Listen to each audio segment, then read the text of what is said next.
So a lot of people have this misconception about trauma that people experience it in war or natural disasters, but actually we've evolved our understanding of trauma and how it operates and leaves an imprint in the body. And so instead of characterizing events by, what happens outside, like there's a war, there's a car accident, we're actually now characterizing trauma by what is happening inside a person's body and their experience. And so we understand now that trauma occurs when there's an unexpected negative experience that leaves a person feeling overwhelmed, helpless, and confused. And if you think back in times of your life, people can identify times that they've been overwhelmed and confused and powerless. And sometimes these can even be positive events, like moving to a new town and starting a job. Someone can be really excited about that, but then get there and find themselves feeling really overwhelmed, not sure what to do, feeling isolated. And the impact of that is actually going to leave an imprint in the body.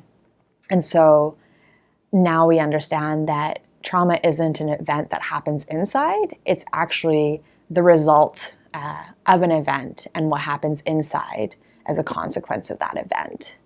And so when people start to identify that they've experienced trauma, it's not necessarily because they look back on their life and understand certain events as being especially horrible. They identify trauma in the ways that they're getting stuck in their life nowadays.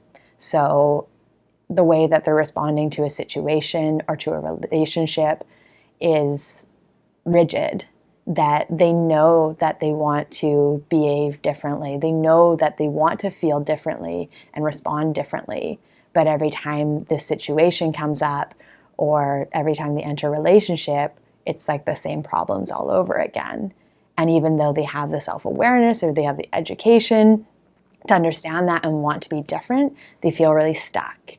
And so when I'm first meeting with a client, I help them identify in what ways they feel stuck. And I also help them identify in which ways they feel stirred up. And someone is stirred up in a situation where they're noticing that their reaction to a situation or to a person is out of proportion.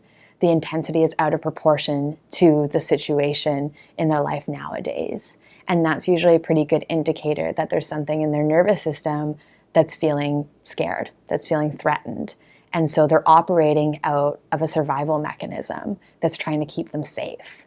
But those mechanisms are often really outdated because we learned them when we were children, we learned them sometime in our development of when this situation comes up, it reminds us of a time that we were really overwhelmed and scared. And so when it happens again, our nervous system goes, okay, I'm going to prevent that from happening. But we often shoot ourselves in the foot doing that because it's outdated and it's not the same situation, that actually like this relationship is safe, this career move is safe, but our nervous system is telling us that's too scary, that's too much. And so we act in ways that often sabotage ourselves because we don't have an understanding of our nervous systems and our bodies, because that survival mechanism is going to override any logical, rational response because we've developed those survival systems first. And they're more important.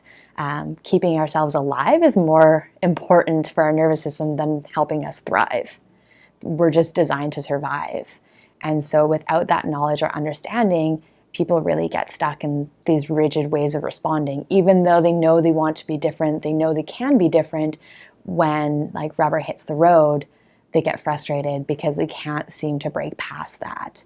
And so that's why working from a trauma-informed lens and having an understanding of our neurobiology is a really powerful way to work with people that we don't get outside of therapy.